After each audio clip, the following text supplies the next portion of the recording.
The Life of Plutarch by Aubrey Stewart. This biography appears as the preface to Plutarch's Lives volume, published in 1894.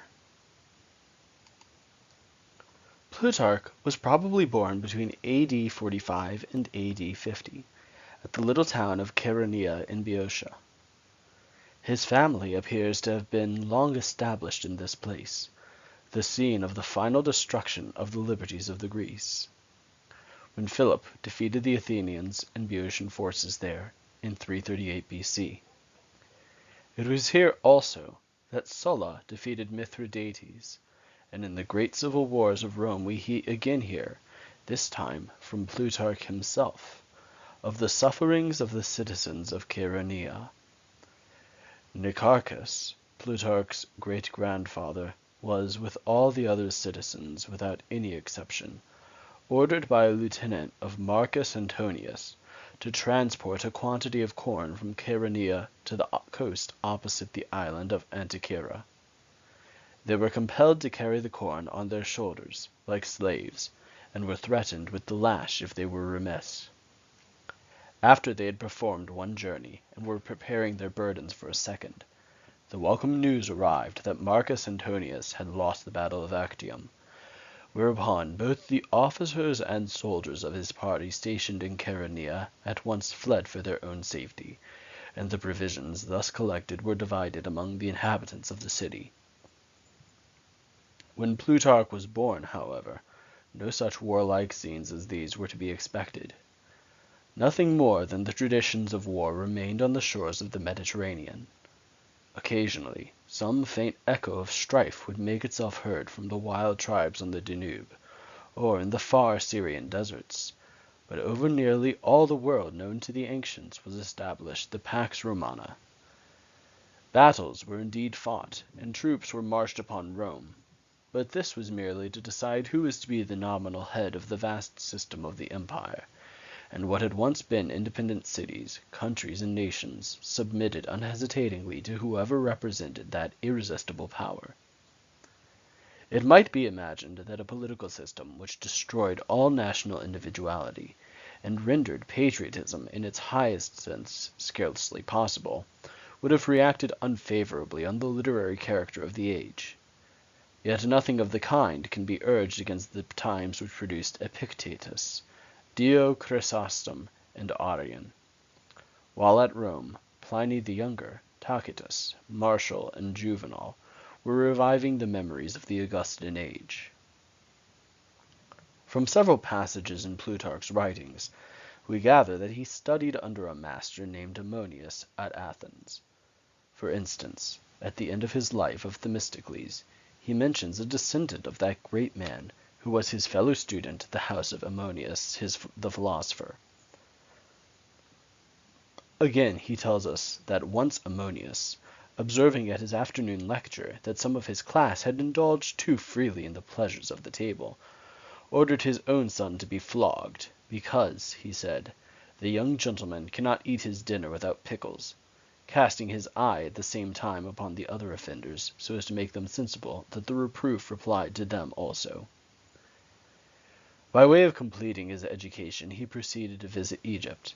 The wisdom of the Egyptians always seems to have had a fascination for the Greeks, and at this period Alexandria, with its famous library and its memoirs of the Ptolemies, of Callimachus, and of Theocritus, was an important center of Greek intellectual activity. Plutarch's treatise on Isis and Osiris is generally supposed to be a juvenile work suggested by his Egyptian travels. In all the Greco-Egyptian lore he certainly became well skilled, although we have no evidence as to how long he remained in Egypt. He makes mention, indeed, of a feast given in his honor by some of his relatives on the occasion of his return home from Alexandria, but we can gather nothing from the passage as to his age at that time. One anecdote of his early life is as follows. I remember, he says, that when I was still a young man, I was sent with another person on a deputation to the proconsul. My colleague, as it happened, was unable to proceed, and I saw the proconsul and performed the commission alone. When I returned, I was about to lay down my office, and to give a public account of how I had discharged it, when my father rose in the public assembly and enjoined me not to say I went, but we went, nor to say that I said, but we said, throughout my story, giving my colleague his share. The most important event in the whole of Plutarch's pious and peaceful life is undoubtedly his journey to Italy and to Rome. But here again we know little more than he knew, but little Latin when he went thither, and he was too busy when there to acquire much knowledge of that tongue. His occupation at Rome, besides antiquarian researches, which were afterwards worked up into his Roman Lives, was the delivery of lectures on philosophical and other subjects, a common practice among the learned Greeks of his day. Many of these lectures, it is conjectured, were afterwards recast by him into the numerous short treatises on various subjects now included under the general name of Moralia. Plutarch's visit to Rome and business there is admirably explained in the following passage of North's Life of Plutarch. For my part, I think Plutarch was drawn to Rome by means of some friends he had there, especially by Sosius Senecio, that had been a consul, who was of great estimation at that time, and namely under the empire of Trajan.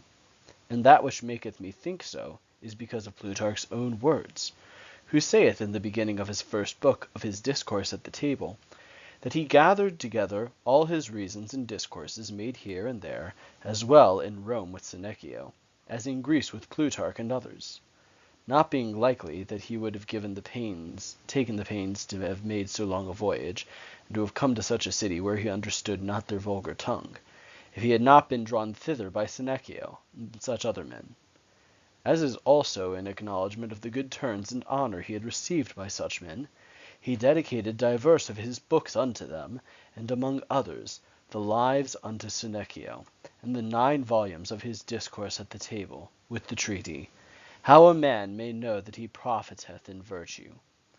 Now for the time, considering what he saith in the end of his book against curiosity, I suppose that he taught in Rome in the time of Titus and of Domitian.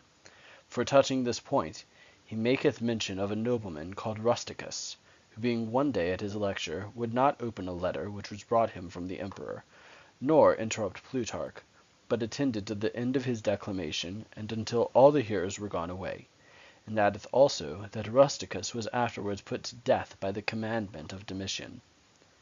Furthermore, about the beginning of the life of Demosthenes, Plutarch saith, that whilst he remained in Italy and at Rome, he had no leisure to study the Latin tongue, as well for that he was busied at that time with matters he had in hand, as also to satisfy those that were his followers to learn philosophy of him.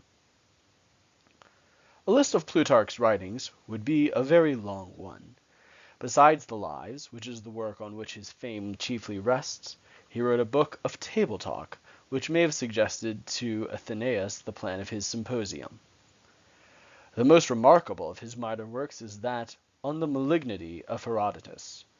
Grote takes this treatise as being intended seriously as an attack upon the historian, and speaks of the honorable frankness which Plutarch calls his malignity, but it is probably merely a rhetorical exercise, in which Plutarch was endeavored to see what could be said against so favorite and well-known a writer. He was probably known as an author before he went to Rome. Large capitals have always had a natural attraction for literary genius, as it is in them alone that it can hope to be appreciated. And if this be the case at the present day, how much more must it have been so before the invention of printing, at a time when it was more usual to listen to books read aloud than to read them oneself. Plutarch journeyed to Rome just as Herodotus went to Athens, or, as he is said to have gone to the Olympian festival, in search of an intelligent audience of educated men. Whether his object was merely praise, or whether he was influenced by ideas of gain, we cannot say. No doubt his lectures were not delivered gratis, and that they were all well attended seems evidence from Plutarch's own notices of them, and from the names which have been preserved of the eminent men who used to frequent them. Moreover, strange though it may appear to us, the demand for books seems to have been very brisk, even though they were entirely written by hand. The epigrams of Martial inform us of the existence of a class of slaves whose occupation was copying books, and innumerable allusions in Horace, Martial, etc., to the Socii and others prove that the trade of a bookseller at Rome was both extensive and profitable. Towards the end of the Republic, it became the fashion for Roman nobles to encourage literature by forming a library, and this taste was given immense encouragement by Augustus, who established a public library in the Temple of Apollo on the Mount Palatine, in imitation of that previously founded by Asinius Pollio. There were other libraries besides these, the most famous of which was the Ulpian Library, founded by Trajan, who called it so from his own name, Ulpius. Now Trajan was a contemporary of our own author, and this act of his clearly proves that there must have been during Plutarch's lifetime a considerable reading public, and consequent demand for books at Rome. Of Plutarch's travels in Italy we know next to nothing. He mentions incidentally that he had seen the bust or statue of Marius at Ravenna, but never gives us another hint of how far he explored the country about which he wrote so much. No doubt his ignorance of the Latin language must not be taken as a literal statement, and probably means that he was not skilled in it as a spoken language, for we can scarcely imagine that he was without some acquaintance with it when he first went to Rome, and certainly afterwards became well read in the literature of Rome. In some cases, he has followed Livy's narrative with a closeness which proves that he must have been acquainted with that author either in the original or in a translation, and the latter alternative is, of the two, the more improbable. It seems to be now generally thought that his stay at Rome was a short one. Clough, in his excellent preface, says on this subject, "The fault which runs through all the earlier biographies, from that of Rualdus downwards, is the assumption, wholly untenable, that Plutarch passed many years, as many perhaps as 40, at Rome.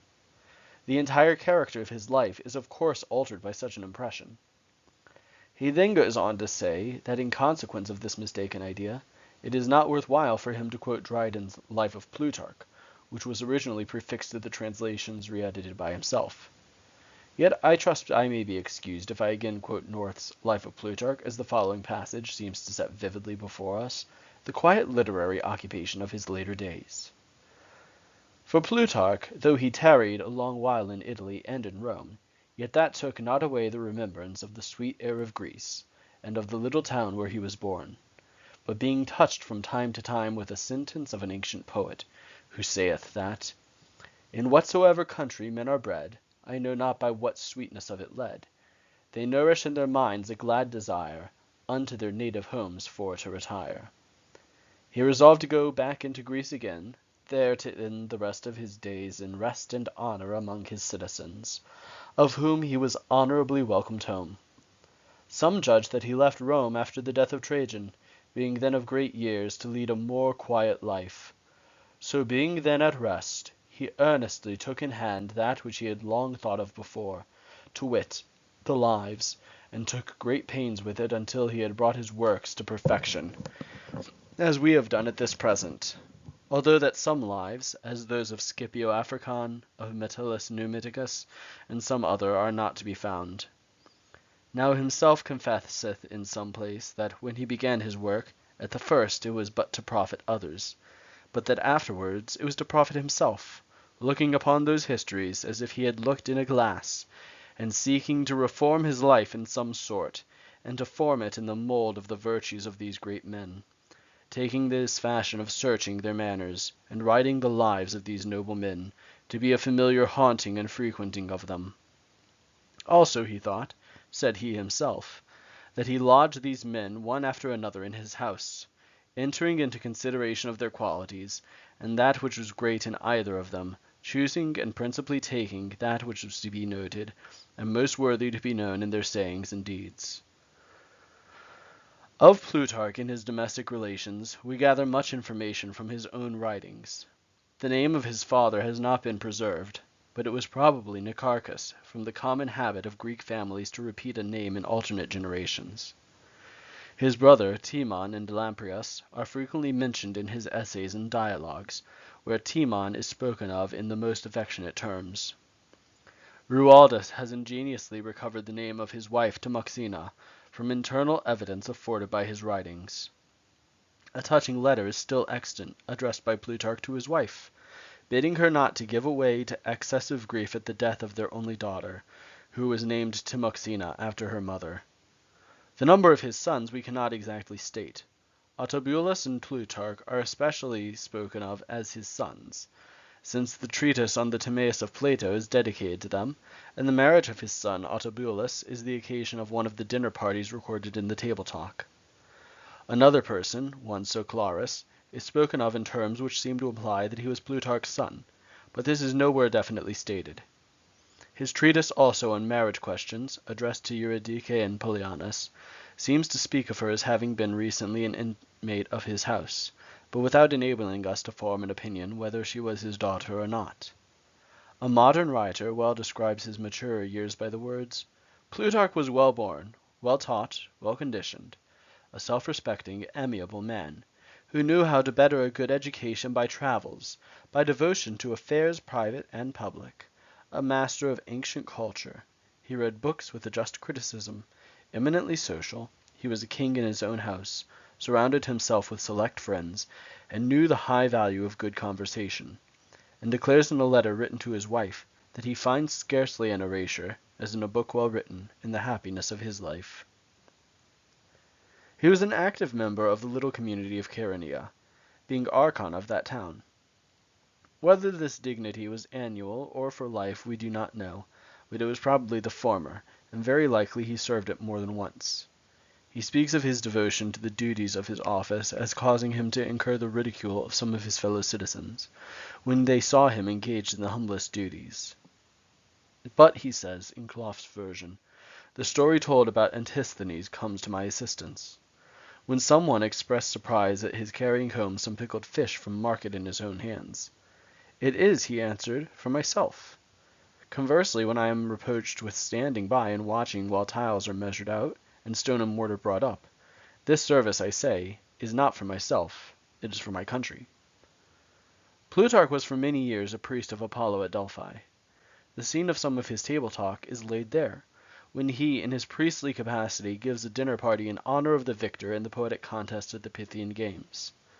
Probably this office was a source of considerable income, and as the journey from Chaeronea to Delphi, across Mount Parnassus, is a very short one, it interfered but little with his literary and municipal business. In his essay on "Whether an Old Man should continue to take part in public life," he says, "You know, Euphanes, that I have for many Pythiads," that is, periods of 4 years elapsing between the Pythian festivals, "exercised the office of priest of Apollo. Yet I think you would not say to me, 'Plutarch, you have sacrificed enough. You have led processions and dances enough. It is time, now that you are old, to lay aside the garland from your head, and to retire as superannuated from the oracle.'" Thus respected and loved by all, Plutarch's old age passed peacefully away. Notwithstanding, as North says, that he was very old, yet he made an end of the lives. Furthermore, Plutarch, having lived always honorably even to old age, he died quietly among his children and friends in the city of Chaeronea, leaving his writings, an immortal savior of his name, unto posterity. Besides the honor his citizens did him, there was a statue set up for him by ordinance of the people of Rome, in memory of his virtues. Now, furthermore, though time hath devoured some part of the writings of this great man, and minished some other, nevertheless, those which remain, being a great number, have excellent use to this day among us.